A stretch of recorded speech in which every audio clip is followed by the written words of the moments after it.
Hello students, मेरा नाम अनामिका और आज की इस वीडियो में हम लोग पढ़ेंगे perimeter and area of plane figures.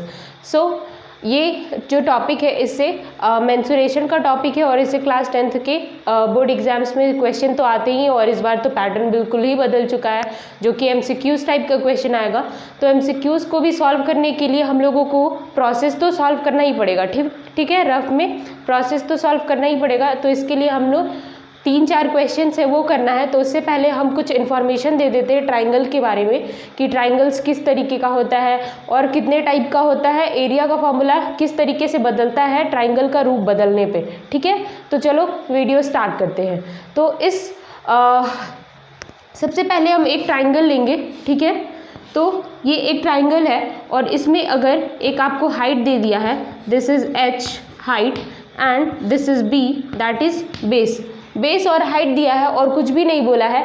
तो इस तरीके का ट्राइंगल में हम लोगों को एरिया कैलकुलेट करने के लिए तो इसमें क्या करेंगे, area of this triangle is half into base into height. Okay, half into base into height. तो ये तो एक सिंपल ट्राइंगल हो गया। तो चलो इस ट्राइंगल के से रिलेटेड एक क्वेश्चंस भी कर लेते हैं। ठीक है, तो पहला क्वेश्चन ये हो जाएगा कि सपोज दैट हाइट दिया हुआ है आपका 14.5 और बेस दिया हुआ है 24। तो कैलकुलेट करो, calculate the area of the given triangle. Okay, area of the given triangle. So the area will be how much, half into base, the value of base is 24 and the value of height is 14.5। ठीक है, ये तो हो गया 14.5। अब यहाँ से आपको अपने कैलकुलेशन को इजी बनाना है क्योंकि एमसीक्यू सॉल्व करना है और एमसीक्यू सॉल्व करने के लिए हमें कैलकुलेशन को इजी बनाना है। कैलकुलेशन को इजी बनाने के लिए आप जितना इजी सोल्यूशन ढूंढ सको कर लो। ठीक है, तो इसको क्या करेंगे, 6 से रिड्यूस कर लो, 2 से रिड्यूस कर लो 12 टाइम्स में और यहाँ से ये हो जाएगा 6 इंटू 2 मल्टीप्लाइड बाई 14.5। ये मैंने 6 इंटू 2 12 को ही ब्रेक करा है और यहाँ से देख लो 14.5 को अगर 2 से मल्टीप्लाई करें तो ये दुगना 14 का दुगना हो जाएगा 28 और 0.5 का कितना हो जाएगा 1। So overall this will be 29। सो ये हो जाएगा 29 मल्टीप्लाइड बाई 6 एंड 6 9 जा 54 4 एंड 5 कैरी ओवर 6 2 जा 12 प्लस 6 9 जा 54 6 2 जा 12 plus 5 17। So 117 centimetre square is the answer. Clear, 174 centimetre square is the answer. So now we are going to read about the new triangle that is equilateral triangle। अब दूसरे triangle में आ जाते हैं। दूसरे triangle का area calculate करना है तो पहले ट्राइंगल देख लेते हैं कौन सा ट्राइंगल है। तो ये जो ट्राइंगल है इसमें अगर आपका suppose that this is ABC and all the sides are equal, all the sides are equal। so in this triangle what we are going to do is for the calculation of area, so area will be √3/4 a square। so here a is the side of the equilateral triangle। equilateral triangle वो होता है जिसका हर एक side equal होता है, साथ ही साथ इसका हर एक एंगल जो है वो 60 डिग्री का होता है। ठीक है, ये एक एक्स्ट्रा प्रॉपर्टी याद रखना।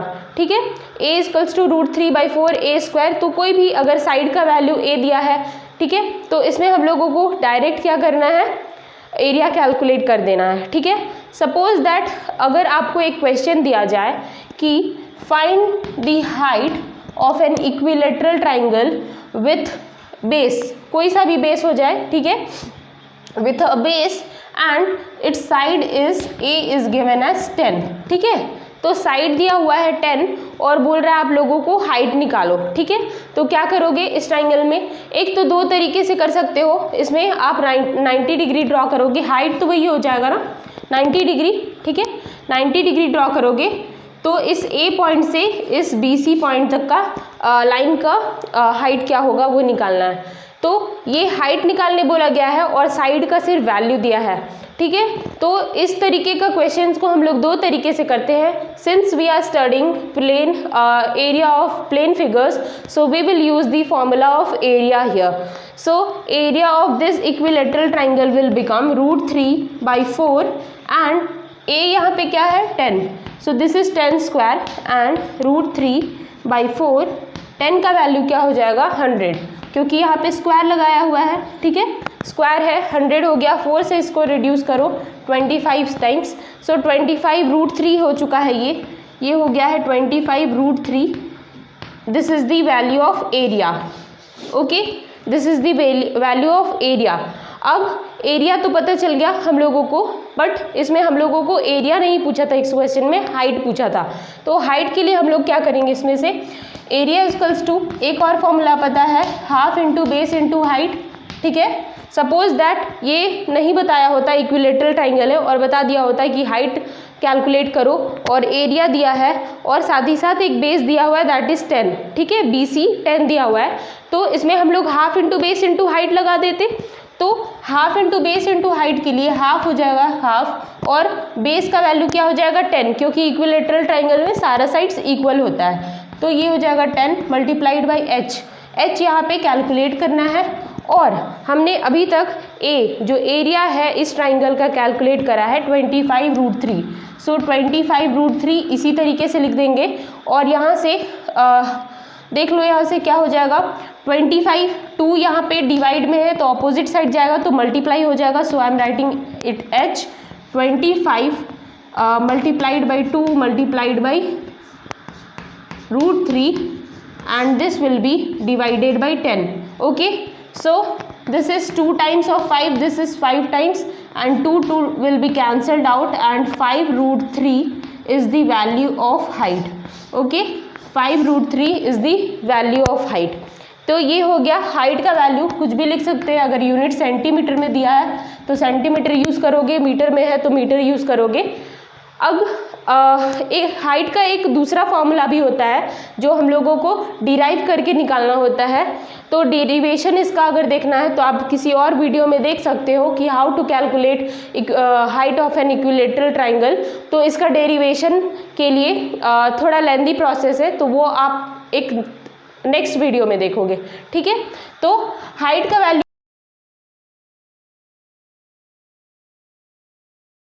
याद रख लो कि ये हो जाता है √3/2a। ओके, √3/2a ये आपका हाइट का वैल्यू है। तो अगर आपको सिर्फ इक्विलेटरल ट्राइंगल का एरिया नहीं कैलकुलेट करना है, बाय इन केस किसी क्वेश्चन में एरिया नहीं पूछे, सिर्फ हाइट का वैल्यू पूछे, तो आप सिर्फ डायरेक्ट ये फॉर्मूला लगा के भी कैलकुलेट कर सकते हो। देखो इसी क्वेश्चन पे ये भी एप्लीकेबल है, h equals to √3/2 and a का वैल्यू है 10, सो 2 से कैंसिल हो जाएगा 5 टाइम्स में, and this is 5√3। Okay, 5√3 centimetre. Okay, so height is the 5√3 centimetre. तो इन केस ये area of plane figures chapter है तो एरिया कैलकुलेट करने तो दिया ही जाएगा। In addition to this height calculate करने दिया जाए तो आप ये प्रोसेस भी अप्लाई कर सकते हो। साथ ही साथ अगर आप इस वैल्यू को याद रखोगे, means in the time of examination आपको याद रहे कि हाँ हाइट का वैल्यू √3/2a भी होता है, तो डायरेक्ट इस फॉर्मूले को यूज़ करके आप 1 सेकंड में हाइट का वैल्यू निकाल सकते हो। ठीक है, अब तीसरे क्वेश्चन की ओर मूव करते हैं। वो हो जाएगा हीरोन्स फॉर्मूला को यूज़ करके, जो आपने क्लास 9th में रिवाइज करा होगा। ठीक है, so now we will take a different triangle, that is scalene triangle। तो हीरोन्स फॉर्मूला एक ही ट्राइंगल में एप्लीकेबल होता है जो कि है स्कैलिन ट्राइंगल। ठीक है, तो ये साइड ले लो, ABC ट्राइंगल का वर्टिसेस हो जाएगा, this is A, this is B, this is C। Means एक ट्राइंगल है जिसमें तीनों साइड के बीच में कोई रिलेशन नहीं दिख रहा है, तीनों साइड क्या है, अलग अलग वैल्यूज़ दिया है। ठीक है, ना ही ये इक्विलेटरल दिख रहा है, ना ही आइसोसेलेस है, और हाइट और नहीं दिया हुआ है। ठीक है, हाइट नहीं दिया है। आप चाहो तो किसी एक को बेस बोल सकते हो, बट यहाँ पे हाइट नहीं दिया है, तो इस केस में हम लोगों को हीरोन्स फॉर्मूला ही एप्लीकेबल होता है। तो इस ट्राइंगल को क्या बोलते हैं, scalene triangle. Scalene triangle. So we have to calculate the area of scalene triangle. So we have to use here Heron's formula, which you have studied in the class 9th. Okay, so the area of Heron's formula,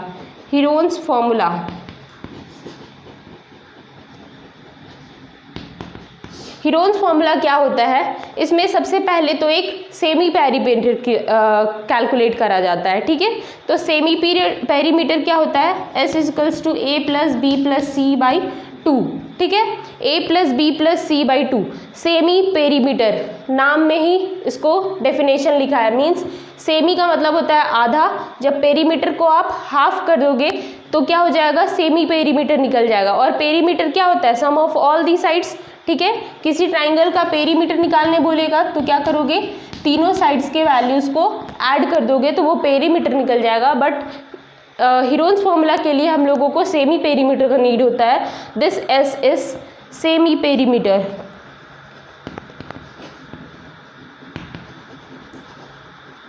okay, so यहाँ पे semi perimeter हो जाएगा a plus B plus C divided by 2 और area का value हो जाएगा under root S minus A S minus B and S minus C. Means क्या करना है, सेमी पेरीमीटर कैलकुलेट करना है, एरिया कैलकुलेट करना है, तो अंडर रूट लोगे, एस लोगे सेमी पेरीमीटर और उसको हर एक साइड से बाद में माइनस कर दोगे, ठीक है। सारे ये टर्म्स मल्टीप्लाई में रहेंगे, ठीक है। तो इससे रिलेटेड कोई एक क्वेश्चन कर लेते हैं। सपोज दैट आपको वैल्यूज़ दिया है, कोई एक ट्राइंगल है, this is 24, this is 25 and this is 5 in case, इस तरीके का क्वेश्चन है और यहाँ पे आपको कैलकुलेट करना है एरिया। तो क्या करेंगे, सबसे पहले तो सेमी पेरीमीटर कैलकुलेट करोगे। This is 25 plus 24 plus 5। अब यहाँ से ये हो जाएगा divided by 2। 25 plus 5 how much, 25 and 5 will be 30 and this is 20, 54 divided by 2 और ये हो जाएगा, अगर सब्ट्रैक्ट करें तो ये हो जाएगा आपका 27, ठीक है। 27 centimetre is the semi perimeter and area calculate करना है। तो एरिया के लिए सेम यही फॉर्मूला लगाएंगे, हीरोन्स फॉर्मूला। तो हीरोन्स फॉर्मूला हो जाएगा S minus A S minus B S minus C. I am not writing this again. So यहाँ से ये हो जाएगा 27 माइनस 24 एंड 27 माइनस 25 और एक हो जाएगा 27 माइनस 5, ठीक है। अब यहाँ से एरिया कैलकुलेट करना है, तो 27 अंडर रूट है, माइनस कर लो, 27 में 24 माइनस करोगे तो 3 बच जाएगा और साथ ही साथ यहाँ पे 2 हो जाएगा एंड 27 में से अगर 5 डिक्रीज करो तो आपका ये 22 रह जाता है, ठीक है, 22 रह जाता है।